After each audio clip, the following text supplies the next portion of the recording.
মাটি, জল, বায়ু, অগ্নি এবং মানুষ। ভারতবর্ষ তোমাকে প্রণাম করেই সেই ইতিহাসে কোন ঠাসা নারী আমরা শুরু করলাম কথা মানবীর ভাষ্য। আমার জীব কেটে নেওয়া খরার বচন সাগরে, পাহাড়ে, আকাশে যুগ যুগ ধরে পথে পথে আমি হাঁটছি। আমি কল্পনা চাওলার থেকে কুন্তী, সীতা থেকে রূপ কানোয়ারে, আমরা। আমার বুকে আনারকলির কান্না। সরস্বতীর তীর থেকে আমি মেধা পাটে করে লড়ছি। আদিম মানবীর নাভি কুণ্ডলী থেকে সারোগেট জননী। আমি দ্রৌপদী, রূপান বাজাজ আমরা। আমার বস্ত্রহরণ চলেছে হস্তিনাপুরে, হাওড়ায়। বুক ফাটে, মুখ ফাটে না আমার এখনো। পাটি তাড়িত পঞ্চায়েতের নেত্রী, গর্ভে নিহত কন্যা ভ্রূণের রক্ত, বছর বিয়নী মুখ ও বধির ক্ষরণী। বৃষ্টি আমি, আগুন আমরা, প্রজ্ঞা। আইলে শিশুর অভিভাবক না আমরা। এই দেশটাকে গর্ভে ধরেছি তবুও আসলে সে বুকে জড়িয়েছি এই মাটিকে। এর ঔরসে জন্মেছি ভূমিকন্যা। আমার দুঃখ দহন ভিতর কণিকা, ভালোবাসা জলে আমার স্নানের আরতি শোনাতে এসেছি জনতার সভাকক্ষে। নারীর ভাষ্য, কথা মানবীর ভাষ্য। তোমাকে প্রণাম করে ভারতবর্ষ। হ্যাঁ, আমি কথা মানবী। ঋগ্বেদ থেকে 21 শতক পর্যন্ত আমার বিচরণ কাল।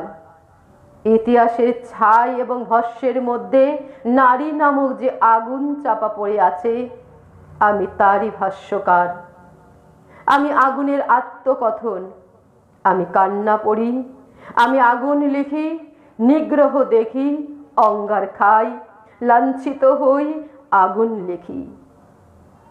এই আগুন বেদনার, প্রতিবাদের, আত্মমর্যাদার, ভালোবাসারও। আগুন মরে গেলে মানুষ মরে যায়। আগুনের কথাকারকে মানুষ সহজে মেনে নিতে পারে না, আমাকেও পারে না। মেয়েদের মুখ থেকে কঠিন কথা শুনতে অনেকে অস্বস্তিতে পড়েন। তাদের সঙ্গে আমার প্রায় দেখা হয়। তারা তো আমাকে আজব চিড়িয়া ভাবেন। দেখা হওয়ার পর, মেলা মশার পর তারা বলেন, ও মা, তুমি তো দেখছি টিপও পড়ো, খোপাও বাঁধো। কি আশ্চর্য, আমি তোমাকে অন্যরকম ভেবেছিলাম। বলেন, বা তুমি তো বেশ ছেলের যত্ন করো। কি আশ্চর্য, তোমার লেখা পড়ে মনেই হয় না। বলেন, আপনারা তো দেখছি যাকে বলে বেশ হ্যাপি কাপল। তাহলে আপনি ওরকম সব রাগি রাগি লেখা লেখেন কেন? বলেন, তুমি তোমার লেখার ঠিক উল্টো। নরম সরম কথা বলো, দেখেও মনে হয়, অথচ লেখা গরম সরম। আচ্ছা, আপনারাই বলুন তো, কথা মানবী কোনোদিন লিখেছে যে প্রতিবাদ করতে হলে টিপ পড়া চলবে না, কারো যত্ন করা যাবে না, কাউকে ভালোবাসা যাবে না?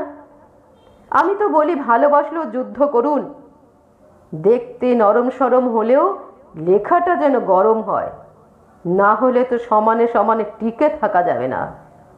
হে পুরুষ, হে আবহমানের সঙ্গী, যদি জিজ্ঞাসা করো তোমার কাছে কি ব্যবহার আশা করি, আমি বলবো মানুষের সঙ্গে মানুষের ব্যবহার। যেরকম পুরু বলেছিলেন আলেকজান্ডারকে, রাজার সঙ্গে রাজার ব্যবহার। তোমরা আমাদের ভালোবেসেছ, পীড়ন করেছ, মানুষ কিন্তু ভাবনি। আমি তো প্রতিবাদ করবই, তখনও করেছিলাম। সেই যখন আমার নাম ছিল কৃষ্ণা, দ্রৌপদী, যাজ্ঞসেনী।